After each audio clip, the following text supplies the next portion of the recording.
హెబ్రీలకు రాసిన పత్రిక 5వ అధ్యాయము 4వ వచనం నుండి 10 వచనాల వరకు చదువుతాను. Book of Hebrews chapter 5 versus 4 through 10. మరియు ఎవడును ఈ ఘనత తనకు తానే వహించుకొనడు గాని అహరోను పిలువబట్టినట్టుగా దేవుని చేత పిలువబడిన వాడై ఈ ఘనత పొందును. అటువలే క్రీస్తు కూడా ప్రధాన యాజకుడు అగుటకు తన్ను తానే మహిమపరచుకొనలేదు గాని నీవు నా కుమారుడవు, నేడు నిన్ను కని ఉన్నాను అని ఆయనతో చెప్పిన వాడే ఆయనను మహిమపరచెను. ఆ ప్రకారమే నీవు మెల్కీసెదెకు యొక్క క్రమము చెప్పున నిరంతరము యాజకుడవై ఉన్నావని మరి ఒక చోట చెప్పుచున్నాడు. శరీరధారి అయ్యున్న దినములలో మహారోదనతోనూ కన్నీళ్లతోనూ తన్ను మరణము నుండి రక్షింపగలవానికి ప్రార్థనలను యాచనలను సమర్పించి భయభక్తులు కలిగి ఉన్నందున ఆయన అంగీకరింపబడెను. ఆయన కుమారుడయ్యుండి తాను పొందిన శ్రమల వలన విధేయతను నేర్చుకొనెను. మరియు ఆయన సంపూర్ణ సిద్ధి క్రమములో చేరిన ప్రధాన యాజకుడని దేవుని చేత పిలువబడి తనకు విధేయులైన వారికి అందరికీ నిత్య రక్షణకు కారకుడాయను. యేసుక్రీస్తు ప్రభువారి యొక్క విషయాన్ని మనం ఈరోజు చూస్తున్నాం. ఆయన మన పాపముల నిమిత్తం పైన ఒక్క వచనం పైన చదివితే 5వ అధ్యాయం 3వ వచనం చదివితే అక్కడ మన పాపముల నిమిత్తము అర్పణ చేయవలసిన వాడే ఉన్నాడంట. ఎవరు? పాత నిబంధన కాలంలో ఈ ప్రధాన యాజకుల పని ఏంటండి? బలులు అర్పించడం, ప్రజల యొక్క పాపాలకు ప్రాయశ్చిత్తముగా దేవునికి మనుషునికి మధ్య యాజకత్వం జరిగించుచు మధ్యవర్తిత్వం జరిగించుచు మరి వారి పాపములే కానీ వారి పాప పరిహారార్థ బలులే కానీ కృతజ్ఞతా బలులే కానీ పాపము నిమిత్తమైన బలులే కానీ వారికి ఏది ఉన్నా కూడా ఎవరిని అడిగేవారు? ఎవరి ద్వారా దేవుని సన్నిధికి ఆ బలులన్నీ చేరేవండి? యాజకులు ద్వారా, ప్రధాన యాజకుల ద్వారా ఇవి దేవుని సన్నిధానానికి చేరేవన్నమాట. అట్లా ఇప్పుడు అదే క్రమంలో ఉన్నవారు ఎవరంట? మొట్టమొదటిగా మనం చూస్తే మెల్కీసెదెకు, తర్వాత అహరోను, ఆ తర్వాత లేవి వంశస్థులు.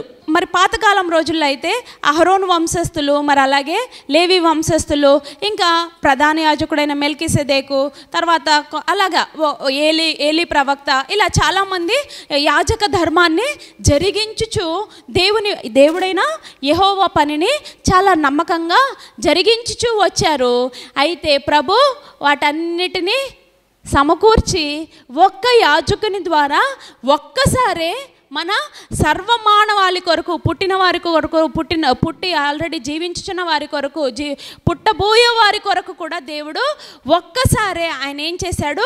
మన పాపముల నిమిత్తము అర్పణము చేయవలసిన వాడై ఉన్నాడని యేసుక్రీస్తు ప్రభువారిని ఆయన ఎన్నుకొన్నాడు. అదే చెప్తున్నాడు అక్కడ చూడండి. మెల్కీసెదెకు 6వ వచనంలో మనం చూస్తే నీవు నా కుమారుడువు, నేడు నేను నిన్ను కని ఉన్నాను అని ఆయనతో చెప్పిన వాడే ఆయన మహిమపరచు. నీవు మెల్కీసెదెకు యొక్క క్రమము చెప్పున నిరంతరము యాజకుడవై ఉన్నావు అని చెప్తున్నాడంట. మెల్కీసెదెకు ఎలాగైతే యాజక ధర్మాన్ని జరిగించాడో అలాగే యేసుక్రీస్తు ప్రభువారు కూడా మన కొరకు నిరంతరము, యేసుక్రీస్తు ప్రభువారు శరీరధారి అయి ఈ లోకంలోనికి వచ్చి ఆయన కూడా మానవ శరీరాన్ని ధరించుకొని మానవునిగా వచ్చి ఆయన ఏం చేశాడంట? శరీరధారి అయి ఉన్న దినములలో ఆయన ఎలాగో శరీరధారికి వచ్చే అనేక శ్రమలు, ఇరుకులు, ఇబ్బందులు, శోధనలు, రోదనలు చూడండి అక్కడ అన్నీ కనబడతాయి మనకి. రోదనముతోనూ కన్నీళ్లతోనూ తన్ను మరణము నుండి రక్షింపగలవానికి ఏం చేస్తున్నారంట? ప్రార్థనలను యాచనలను సమర్పించి భయభక్తులు కలిగి ఉన్నందున ఆయన అంగీకరింపబడెను అదంట. స్వయాన దేవుని కుమారుడు కూడా ఆయనకు అంతగా లోబడ్డాడు. ఆయన తన్ను తానే తగ్గించుకొని తనకు కలిగే శరీరధారిగా ఉన్న ఆ క్రమంలో కలిగే ప్రతి శ్రమను, శోధనను ఎలా విడిపింపబడ్డాడంట? మహారోదనముతోనూ కన్నీళ్లతోనూ దేవునికి ప్రార్థనలు చేయొచ్చు, యాచనములు చేయొచ్చు, భక్తి భయభక్తి కలిగి ఉన్నందున అని అక్కడ చాలా స్పష్టంగా రాశారు. అంటే భయభక్తులు కలిగి ఉన్నందున ఆయన అంగీకరింపబడ్డాడట.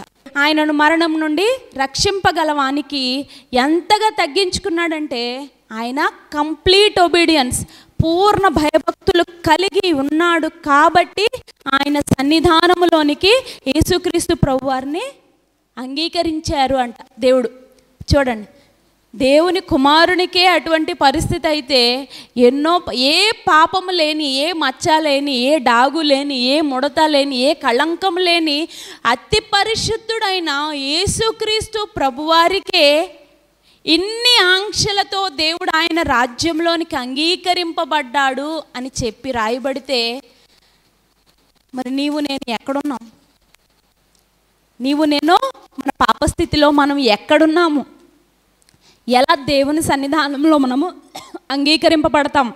ఆయన కుమారుడయ్యుండి తాను పొందిన శ్రమల వలన విధేయతను నేర్చుకునేను. ఆయన కుమారుడయ్యుండి కూడా, దేవుని కుమారుడయ్యుండి ఆయన విధేయతను నేర్చుకున్నాడంట. ఎలాగా?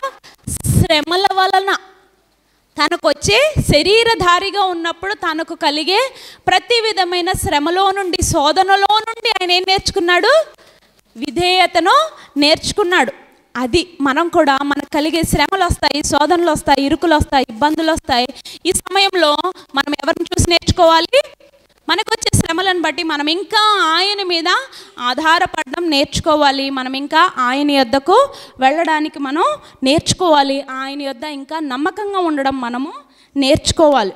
మరియు ఆయన సంపూర్ణ సిద్ధి పొందినవాడై మెల్కీసెదెకు యొక్క క్రమములో చేరిన ప్రధాన యాజకుడని దేవుని చేత పిలువబడి తనకు విధేయులైన వారికి అందరికీ నిత్య రక్షణకు కారకుడాయను.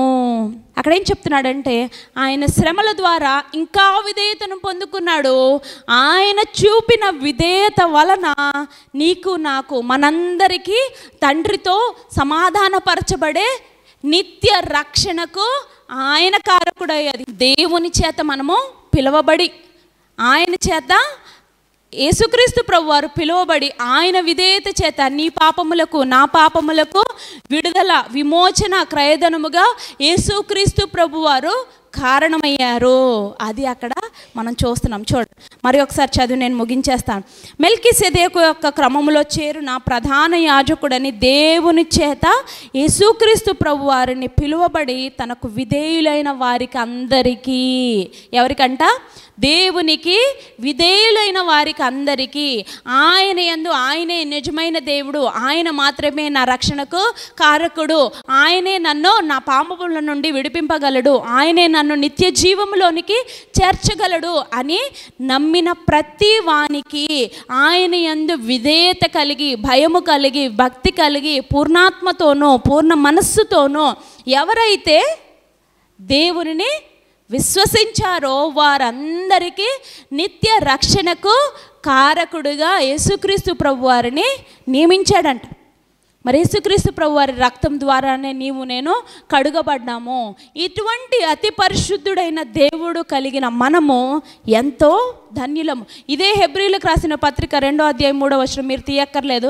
ఇంత గొప్ప రక్షణను అంటాడు అక్కడ. అందుకే ఇంత గొప్ప రక్షణను నీవు నిర్లక్ష్యము చేసిన ఎడల ఎలాగు తప్పించుకోగలవో ఆ గొప్ప ఉగ్రత నుండి అంటున్నాడు. మరి ఇట్టి గొప్ప రక్షణ, ఇట్టి అతి పరిశుద్ధుడైన దేవుడు నీ కొరకు నా కొరకు ఆయన నిత్యము రోదనలతోనూ విజ్ఞాపనములతోనూ ఆయన కన్నీటితో నీ కొరకు నా కొరకు చేసిన ప్రార్థనలన్నీ తండ్రి సన్నిధానంలోకి చేర్చబడి నీవు నేను ఆయన ఏర్పాటులో ఉన్నాము.